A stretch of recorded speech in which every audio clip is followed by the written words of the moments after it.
लेगी और प्रोडक्ट दे देगी और डील वहीं पे खत्म।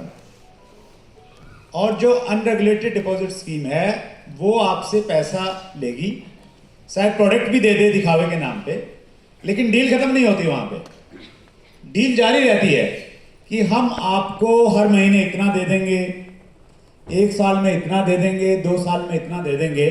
तो ये एक पैरामीटर हो सकता है उसको चेक करने का, जहां लेन देन उसी समय खत्म तो इसका मतलब चीजें सही हैं, और जहां आगे का प्रॉमिस किया जा रहा है उसका मतलब दाल में काला नहीं है, दाल ही काला। हमारे बीच में तारा प्रकाश तिवारी जी बैठे हैं। बहुत बड़ी बड़ी फैक्ट्रियां हैं, लोगों को प्रोडक्ट देते थे डायरेक्ट सेलिंग में, फिर लगा कि यार हम भी शुरू कर लेते हैं अपना, तो क्यों पंगे में पड़ गए तिवारी जी। और या तो पहले ही पड़े हुए लोग हैं। मैंने बड़ी नज़दीकली लोगों को देखा है एक्चुअली। 2011-12 में जो टफ सिचुएशन थी हैदराबाद में, जो डायरेक्ट सेलिंग में काम करने वाली कंपनियां थी ना, वो कह रहे थे यार निकाल दो, इसमें से निकले कैसे। लेकिन अभी स्थितियां बदल गई हैं 2016 के बाद में। तो तिवारी सर, आप बहुत एक्सपीरियंस पर्सन है, बड़ी नज़दीक से चीज़ों को आपने देखा है। जेन्युइन डायरेक्ट सेलिंग के पैरामीटर्स क्या हैं? अगर एक व्यक्ति ने कुछ करना है, वो कहीं काम कर रहा है, तो वो लगे कि यार मैं सही जगह हूँ या ये कंपनी सही है, तो पैरामीटर्स क्या है सही कंपनी के? थैंक यू सर, बहुत ही अच्छा सवाल पूछने के लिए। और डायरेक्ट सेलिंग का पंगा क्यों ले लिया, क्योंकि सर मेरी लाइफ की जर्नी एक तरीके से, मेरा करियर भी as a agriculture scientist central government के जॉब के साथ साथ में डायरेक्ट सेलिंग में एक मल्टीनेशनल कंपनी के साथ शुरू हुआ, और पहले ही साल में 10 लाख से ज़्यादा पे आउट मैंने अचीव किया। बाद में कुछ चीज़ों की वजह से मैं राजीव दीक्षित जी के साथ जुड़ा और सारी में स्वदेशी मूवमेंट का हिस्सा बना, और फिर मैं मैन्युफैक्चरिंग में आ गया, डायरेक्ट सेलिंग से दूर रहा। लेकिन कहते हैं ना कि पहला प्यार कभी भी ज़्यादा दिन तक है ना, मैरिज हो भी जाए तो पहला प्यार आपको हमेशा याद रहता है। तो वैसा नहीं, मैं मेरे लिए नहीं करा तो, लेकिन डायरेक्ट सेलिंग के अंदर आज जो स्थिति बनी हुई है सर, मैं 100 से ज़्यादा 111 डायरेक्ट सेलिंग कंपनीज के लिए प्रोडक्ट बना चुका हूँ, लगभग 47 के लिए फिलहाल बना रहा हूँ, जिसमें मल्टीनेशनल कंपनीज भी हैं, अमेरिकन बेस्ड कंपनीज भी हैं, जिनके लिए प्रोडक्ट फिलहाल बना रहा हूँ। बहुत सारी चीज़ें सीखी मैंने ज़्यादातर मेरी लाइफ में, मेरे को लगता है कि 150 से ज़्यादा डायरेक्ट सेलिंग कंपनीज के मैनेजिंग डायरेक्टर से मैं मिला, और आज भी मिलता ही रहता हूँ। तो बहुत सारी चीज़ें इन लोगों ने सिखाई, और मैं बहुत सारी चीज़ें सबको धन्यवाद देता हूँ, आप सब लोगों से मैं सीखा। और पिछले 2.5 साल में मैं जो देख पाया हूँ, हम जो फाइनेंशियल इस तरीके के फ्रॉड कर रहे हैं, क्रिप्टो कर रहे हैं, वो तो सब चोर है ही है, इसमें तो कोई डाउट नहीं है। वो तो गवर्नमेंट जानेगी उसके बारे में क्या करना है, आप बड़े बड़े लोग जानेंगे।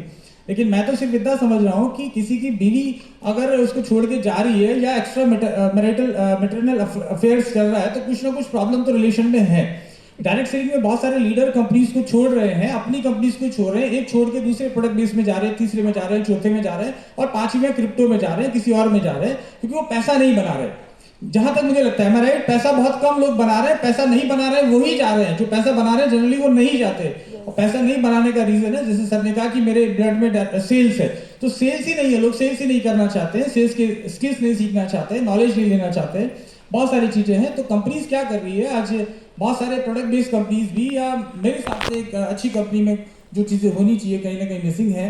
वहां पे कई लोग मंथली मतलब डेली बेसिस पे प्लान चल रहा है, डेली बेसिस पे पे आउट हो रहा है, आई डोंट नो। लेकिन मेरी समझ से बाहर है कि डेली आप कैसे पे आउट कर रहे हैं, वीकली कैसे कर रहे हैं, कैसे मैनेज करेंगे। बहुत सारे गवर्नमेंट के रूल्स इसमें आ रहे हैं आज वाले, जो नहीं फॉलो कर पा रहे हैं। लोग पैसा देके लीडर्स को खरीद रहे हैं। मेरे पास तो बिकने के लिए लोग जाते हैं, मैं तो सेमिनार हॉल में बैठे 4-5 लोगों के नाम तो नहीं ले सकता, लेकिन लोग बिकने के लिए आते हैं, है ना, वॉलंटरी, कि सर मेरे को 12 लाख रुपए वहां दे रहे थे, लेकिन अगर मैंने सुना आपका नाम 15-20 लाख अगर देते हैं तो मेरी टीम के साथ आता हूँ। मैं तो खुलेआम बोलता हूँ लोगों को, मेरे वीडियोस आप देखें।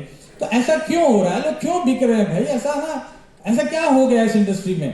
तो मैं समझता हूँ सर कि इस इंडस्ट्री को स्टेबिलिटी देने के लिए हमें एक कंपनीज के लिए भी एक मतलब मैनेजिंग डायरेक्टर्स के लिए ट्रेनिंग सेशन रखना चाहिए। आप जैसे लोगों को हमको सिखाना चाहिए कि यार हम लोग कहाँ गलत कर रहे हैं, क्या क्या गलतियां हो रही है, क्यों लोग बिक रहे हैं, क्यों कंपनियां खरीद रही है।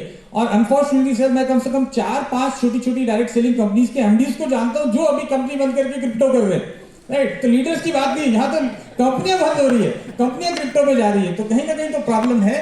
तो हमें समझना पड़ेगा हमारे एथिक्स को, हमारे वैल्यूज को। सबसे ज्यादा एथिक्स की कभी मुझे नजर आती है, मैं तो अभी नया बच्चा हूँ डायरेक्ट सेलिंग में, वैसे इस इंडस्ट्री में काफी समय से हूँ, लेकिन एथिक्स के नाम पे बाबा जी का टुल्लू मिलता है यहाँ पे।